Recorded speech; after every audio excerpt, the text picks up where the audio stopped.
Mas o menos de 556 mga persona ta usa droga prohibido ay rin na otoridad alin na barangay de Labuan ayer tarde. Yata ni korto programa akina di ila covered court ayer tarde. Donde uno ay queda di ila visita amo el Police Regional Director Police Superintendent Billy Beltran na su mensahe. Ele habla.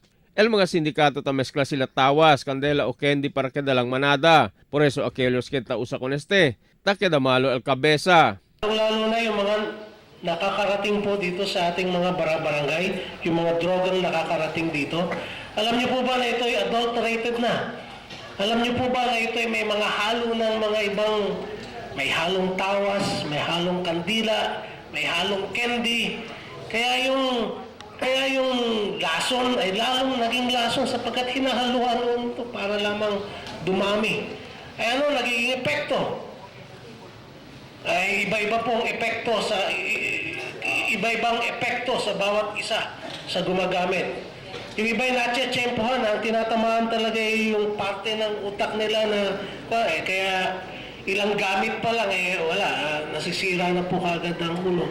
Asikong kung Beltran, hindi lang ang mga civilian el queda apektaw con droga, hasta ang mga pulis tambien, kaya durante random testing na pulis, 4 pulis el queda positibo na droga. Alam namin kung saan sila at ang kumpanya po ito, hindi lamang kayo. Kami rin po is apektado sapagkat meron pong ilan sa amin ang na-involve din, lalo na't gumagamit. Okay? Ito pong nakalipas na drug testing na pinamumuhan po ni Colonel Sinas. Lahat po ng aming station biglaan darating yung aming soko at idina-drug test po ang aming mga pulis. Magmula nung nagsimula po kami, meron na po kaming 4 na pulis ang nag-positive. Okay?